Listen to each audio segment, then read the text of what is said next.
வணக்கம் நண்பர்களே, உங்க பிடிச்ச சைட் ரீல் தமிழ் சேனல்ல வரவேற்கிறேன். இன்னைக்கு நம்ம பார்க்க போறது ஒரு பயங்கர மைண்ட் ப்ளோயிங் த்ரில்லர் மிஸ்டரி படம் மாரியனெட். ஒரு சின்ன பையன் வரைஞ்ச படங்கள் நிஜமாகிறது. ஒரு டாக்டர் தன் கடந்த காலத்திலிருந்து தப்பி ஓடி வந்தும் புது வாழ்க்கை அவரை விடலை. ரியாலிட்டியே கண்ட்ரோல் ஆகிற மாதிரி இருக்கிற இந்த படம் உங்களை கடைசி வரைக்கும் அதிர்ச்சியில வச்சிடும். கடைசி ட்விஸ்ட் கேட்டா உங்க தலை சுத்தும். இந்த படத்தோட முழு ரீகே பிளஸ் எண்டிங் எக்ஸ்பிளைன். இப்போ உங்களுக்காக ஸ்பாய்லர் அலர்ட்.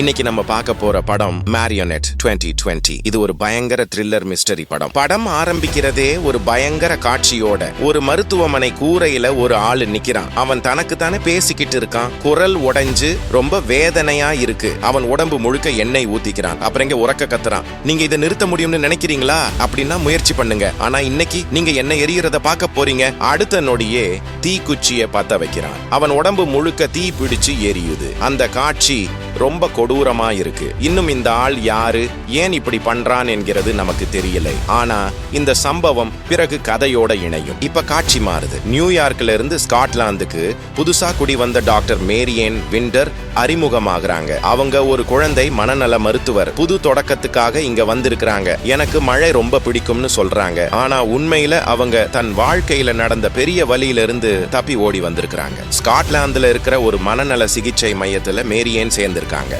முதல் நாளே டாக்டர் மோரன் அவரை சுத்தி காட்டி, விரைவில் உங்க முதல் நோயாளியை பார்க்க போறீங்கன்னு சொல்றார். டாக்டர் மோரன் நியூயார்க்ல இருந்து இவ்வளவு தூரம் ஏன் வந்தீங்கன்னு கேட்கிறார். அதுக்கு மேரியன் சிரிச்சுக்கிட்டே எனக்கு மழை பிடிக்கும்னு மட்டும் சொல்றாங்க. ஆனா உள்ளுக்குள்ள ரொம்ப வருத்தம் இருக்கு. மேரியன் குழந்தைகளோட மனநல பிரச்சனையில சூப்பரா இருக்காங்க. அவங்க இங்க வந்தது முன்னாடி இந்த பதவியில இருந்த டாக்டர் மார்டினுக்கு பதிலா. ஆமா, அந்த டாக்டர் மார்டின் தான் படத்தோட ஆரம்பத்துல தீயில எரிஞ்ச அந்த ஆள். மேரியனோட முதல் நோயாளி ஒரு சின்ன பொண்ணு கரீனா. அவ ரொம்ப பயந்து போய் இருக்கா. பேசவே மாட்டேங்கிறா. எப்பவும் கவலையா இருக்கா. ஆனா கரீனா கதையில பெரிய ரோல் இல்ல. அதனால காட்சி வேகமா மாறுது. அடுத்து மேரியன் பார்க்கிற இரண்டாவது நோயாளி 10 வயசு சிறுவன் மேனி. அவன் ரொம்ப அமைதியா இருப்பான். யார்கிட்டையும் பேச மாட்டான். எப்பவும் வரைஞ்சுக்கிட்டே இருப்பான். மேனியோட அம்மா அப்பா ஒரு கார் ஆக்சிடென்ட்ல இறந்துட்டாங்க. இப்ப அவன் தத்தெடுத்த அம்மாவோட வாழ்றான். ஆனா அந்த அம்மா கிட்ட கூட ஒரு வார்த்தை கூட பேசியதில்லை. முதல் சிகிச்சையில மேரியன் மெதுவா கேட்கிறாங்க, நீ என்ன வரைஞ்சிட்டு இருக்கே மேனி? மேனி மௌனமா இருக்கான். மேரியன் அன்பா சமாதானம் பண்றாங்க. நான் டாக்டர் மெக்விட்டி இல்ல. நீ என்கிட்ட பேசணும்னா பேசு. நான் உன்னை கட்டாயப்படுத்த மாட்டேன். கடைசியா மேனி வாயை திறக்கிறான். நான் பேசும்போதெல்லாம் ஆளுங்க என்னை விரும்ப மாட்டாங்க. ஏன்னா நான் செய்யக்கூடிய விஷயங்கள் அவங்களுக்கு பிடிக்காதுன்னு சொல்றான். மேரியன் கேக்குறாங்க, என்ன செய்ய முடியும் உன்னால? மேனி பதில் சொல்றான், நான் எதையும் செய்ய முடியும். நான் உருவாக்கவும் முடியும். உங்களை மாதி. இந்த வார்த்தைகள் மேரியனை கொஞ்சம் அதிர்ச்சி அடைய வைக்குது. ஆனா இத ஒரு மனநோயால பாதிக்கப்பட்ட குழந்தையோட கற்பனைன்னு தான் நினைக்கிறாங்க. அவ்வளவு தீவிரமா எடுத்துக்கல. அன்னைக்கு மாலை மேரியன் ஒரு உள்ளூர் பார்க்கு போறாங்க. அங்க ஒரு ஸ்காட்டிஷ் இளைஞன் கீரான பார்க்கிறாங்க. அந்த பையனை பார்த்ததுமே மேரியனுக்கு ஈர்ப்பு ஏற்படுது. ஆனா பேச தைரியம் வரல. பார்ல கிளினிக்கில இருந்து ஒரு பெண்ணை சந்திக்கிறாங்க. அந்த பெண் கீரானை தெரிஞ்சவ. அவ மேரியனை தங்கள் புக் கிளப்புக்கு அழைக்கிறா. ஒரு நாள் வந்து பாருங்கன்னு சொல்றா. பார்ல இருந்து வீட்டுக்கு திரும்புற வழியில மேரியன் ஒரு சுரங்க பாதையில டனலால போகும்போது ஒரு கொடூரமான கார் ஆக்சிடென்ட்ட நேர்ல பார்க்கிறாங்க. 2 கார்கள் மோதி இருக்கு. ஒரு ஆள் ரொம்ப காயமடைஞ்சு உதவி வர்றதுக்கு முன்னாடியே இறந்துடுறார். இந்த சம்பவம் மேரியனை ரொம்ப அதிர்ச்சியில ஆழ்த்துது. மறுநாள் கிளினிக்ல மேரியன் மேனியோட கேஸ் ஃபைல்களை பார்க்கிறாங்க. அவன் வரைஞ்ச படங்களை பார்க்கும்போது அதிர்ச்சி அடைஞ்சிடுறாங்க. ஒரு படம் அவங்க முந்தின நாள் பார்த்த அந்த கார் ஆக்சிடென்ட்டோட சரியா இருக்கு. இது அவரை ரொம்ப குழப்புது. மேனி படங்கள்ல அடிக்கடி ஒரு பன்றிய வரைஞ்சிருக்கான். அது அவன் உலகத்துல முக்கிய கேரக்டரா தெரியுது. ஆனா இன்னும் அர்த்தம் புரியலை. அடுத்த சிகிச்சையில மேரியன் உடனே கேக்குறாங்க, ஏன் அந்த ஆக்சிடென்ட் சீனை வரைஞ்சே மேனி? மேனி அமைதியா சொல்றான், நான் தான் அந்த ஆக்சிடென்ட்டை ஏற்படுத்தினேன். மேரியன் அதிர்ச்சியா, நீ இதெல்லாம் கற்பனை பண்றியான்னு கேக்குறாங்க. மேனி, இது உண்மை. நீ இங்க இருக்கிறதே என்னாலதான். என்னால இல்லன்னா நீயும் இல்லன்னு சொல்றான். அப்புறம் மேனி இன்னும் விசித்திரமா சொல்றான், உங்க டெஸ்க் டிராயர்ல ஒரு துப்பாக்கி இருக்குன்னு. மேரியன் இதை சிரிச்சு ஒதுக்குறாங்க. இவன் வெறும் கற்பனை பண்றான்னு நினைக்கிறாங்க. கீரானோட கொஞ்ச நேரம் செலவழிக்கிறாங்க மேரியன். இரவுல அவன் அவங்கள படகுல அழைச்சிட்டு போறான். அங்க 2 பேரும் ஆழமா பேசுறாங்க. மேரியன் தன் வலியான கதையை சொல்றாங்க. என் கணவர் ஒரு கார் ஆக்சிடென்ட்ல இறந்துட்டார். அதுல இருந்து தப்பிக்கத்தான் இவ்வளவு தூரம் ஸ்காட்லாந்துக்கு வந்தேன். ஆனா இங்க வந்த பிறகு இன்னும் விசித்திரமான உலகத்துல இருக்கிற மாதிரி தோணுது. என்ன பண்ணணும்னு தெரியலன்னு சொல்றாங்க. கீரான் அவங்கள ஆறுதல் படுத்துறான். அதிகமா யோசிக்காதே, எல்லாம் சரியாகும். அதிகமா யோசிச்சா இன்னும் குழம்பிடுவே. இப்போ இருக்கிற நேரத்துல வாழுன்னு சொல்றான். மறுநாள் ஸ்டாஃப் மீட்டிங்ல மேரியன் ஒரு பயங்கர போன் கால் பத்தி சொல்றாங்க. ஒரு ஆள் என்னை யாரையாவது கொல்ல சொன்னா, இல்லன்னா என்ன கொன்னுடுவேன்னு மிரட்டினா இது ஜோக் தானா, இல்ல நான் கவனமா இருக்கணுமான்னு கேக்குறாங்க. ஆனா மீட்டிங்ல இருக்கிற யாரும் இதை சீரியஸா எடுத்துக்கல. டைரக்டர் கூட இதை ஒதுக்கி விட்டுட்டு அடுத்த விஷயத்துக்கு போயிடுறாங்க. மேரியன் வருத்தமா டைரக்டரோட அறைக்கு போறாங்க. அங்க அவர் உண்மையை சொல்றாரு. அந்த கால் டாக்டர் மெக்விட்டியில இருந்து வந்தது. மேனிய முன்னாடி ட்ரீட் பண்ணின டாக்டர் அவர் மனநிலை பாதிக்கப்பட்டுட்டாருன்னு எச்சரிக்கிறாரு. வீட்டுக்கு வந்த மேரியன் மேனி வரைஞ்ச புது டிராயிங்ஸ பார்க்கறாங்க. ஒண்ணுல ஒரு டெட் பாடி இருக்கு, அதுல செகண்ட் டெத்னு எழுதி இருக்கு. இது அவரை ரொம்ப பயமுறுத்துது. அப்புறம் மேனியோட பாஸ்ட் பத்தின மெயில் படிக்கிறாங்க. அவன் அப்பா கார் ஆக்சிடென்ட்ல இறந்துட்டாரு. அதுக்கு கொஞ்ச நாள்ல அவன் அம்மா தற்கொலை பண்ணிக்கிட்டதும் தெரிய வருது. ஒரு சில நாள் கழிச்சு அடுத்த சிகிச்சையில மேரியன் மேனிய கேக்குறாங்க, நீ ஏன் எப்பவும் டெத் டிசாஸ்டர் மாதிரி சீன்ஸ வரைஞ்சிட்டு இருக்கே? மேனி பதில் சொல்லாம, உங்க டிராயர்ல இருந்த துப்பாக்கிய பாத்தீங்களான்னு கேக்குறான். மேரியன் பொய் சொல்றாங்க, பார்த்தேன், ஒண்ணும் இல்லன்னு. ஆனா மேனி அமைதியா பார்க்கிறான். அவ பொய் சொல்றதே தெரிஞ்ச மாதிரி இருக்கு. அப்பிறகு மேனி புதுசா ஒரு டிராயிங் வரைய ஆரம்பிக்கிறான். ஒரு ஆள் தண்ணில மூழ்கிற சீன். அதுல கீரன் பேரை எழுதுறான். இத பார்த்ததும் மேரியன் பயந்து போயிடுறாங்க. கீரான் யாருன்னு கேக்குறாங்க. மேனி சரியா பதில் சொல்லல. இப்ப ரொம்ப குழம்பி போன மேரியன் டாக்டர் மோரன் கிட்ட பேசுறாங்க. டாக்டர் மெக்விட்டி மேனியோட கேஸ்ல ஆப்சஸ் ஆயிட்டாரு. யார்கிட்டயும் பேசாம விசித்திரமான புக்ஸ் படிச்சுட்டு கடைசியில தீயில எரிஞ்சாருன்னு சொல்றாங்க. இது மேரியனை இன்னும் அதிகமா பயமுறுத்துது. இத புரிஞ்சுக்க முயற்சி பண்ற மேரியன் லைப்ரரிக்கு போய் மெக்விட்டி படிச்ச புக்ஸ பார்க்கறாங்க. அந்த புக்ஸ்ல காட், டெவில், குவாண்டம் பிசிக்ஸ் பத்தி இருக்கு.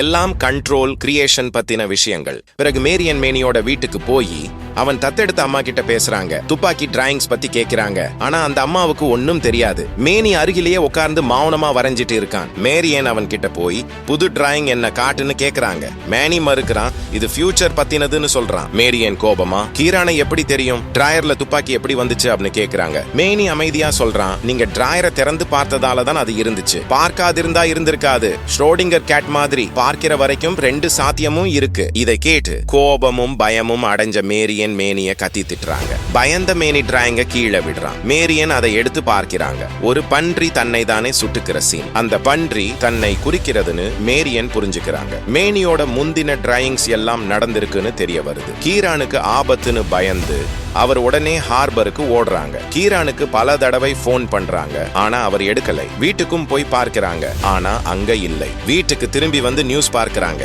ஒரு பெரிய ஸ்டாரம் ரெடாயினன்ட் 500 பேரை கொன்னுடுச்சுன்னு வருது. மேனி முன்னாடி வரைஞ்ச 25 என்னோட டிராயிங் சரியா இருக்கு. இப்ப முழுசா நம்புற மேனி தான் ரியாலிட்டியை கண்ட்ரோல் பண்றான்னு உண்மையை தெரிஞ்ச ஒரே ஆள் டாக்டர் மெக்விட்டி தான். மறுநாள் டைரக்டர் கிட்ட போய் மெக்விட்டிய பத்தி கேக்குறாங்க. டைரக்டர் அவரோட மனநிலையை பார்த்து கொஞ்சம் ரெஸ்ட் எடுங்கன்னு சொல்றாரு. ஆனா மேரியன் மறுக்கிறாங்க.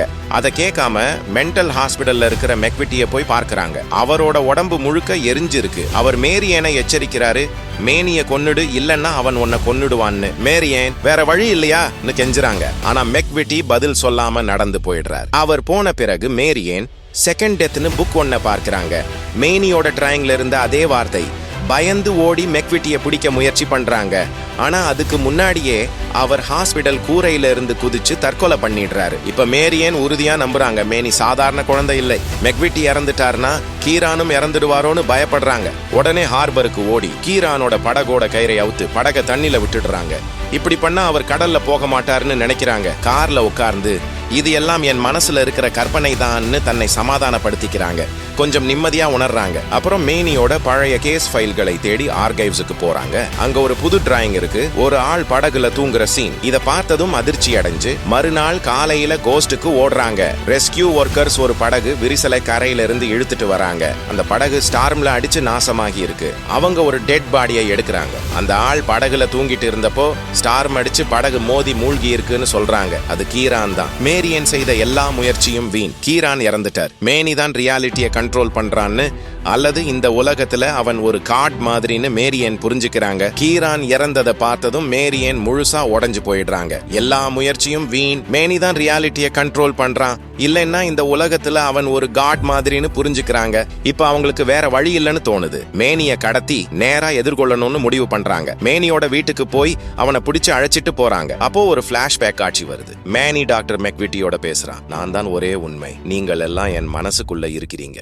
உங்களுக்கு பதிலா இன்னொரு டாக்டரை வச்சு அவரையும் கொன்னுடுவேன். நான் தான் உங்களோட கிரியேட்டர்னு சொல்றான். அந்த காட்சி மிகவும் பயங்கரமா இருக்கு. பிரசன்ட்ல திரும்பி வரும்போது மேரியன் மேனிய பிடிச்சு துப்பாக்கிய நீட்டி என் வாழ்க்கைய முன்னாடி இருந்த மாதிரி மாத்துன்னு கத்துறாங்க. கையெல்லாம் நடுங்குது. மேனி சிரிச்சுக்கிட்டே இப்பதான் என்ன நம்புறீங்களான்னு கேக்குறான். அவன் ரொம்ப அமைதியா குழந்தை மாதிரியே இருக்கான். ஆனா அப்போ போலீஸ் சைரன் சத்தம் கேக்குது. மேரியன் பயந்து மேனியை அழைச்சிட்டு ஒரு கைவிடப்பட்ட கட்டிடத்துக்கு ஓடுறாங்க. அங்க இருட்டா பழைய இடமா இருக்கு. அங்க துப்பாக்கிய நீட்டி நீ யாரு உண்மையில, எனக்கு இதெல்லாம் ஏன் பண்றேன்னு கேக்குறாங்க. மேனி அமைதியா சொல்றான், இது நான் பண்றது இல்ல, நீ தான் எல்லாத்தையும் தேர்ந்தெடுத்தே. துப்பாக்கிய பார்க்கணும்னு நீ தேர்ந்தெடுத்தே, என் டிராயிங்ஸ பார்க்கணும்னு நீ தேர்ந்தெடுத்தே, இதெல்லாம் நீயே உருவாக்கினது. மேரியன் கோபத்துல கத்துறாங்க, நீ என்ன கண்ட்ரோல் பண்ற, என் பழைய வாழ்க்கைய திருப்பி கொடு, இல்லன்னா உன்னை கொன்னுடுவேன்னு. மேனி வெறும் சிரிப்போட, ஆனா நான் ஒரு குழந்தை தானேன்னு சொல்றான். அவன் சிரிப்பு ரொம்ப மோசமா இருக்கு.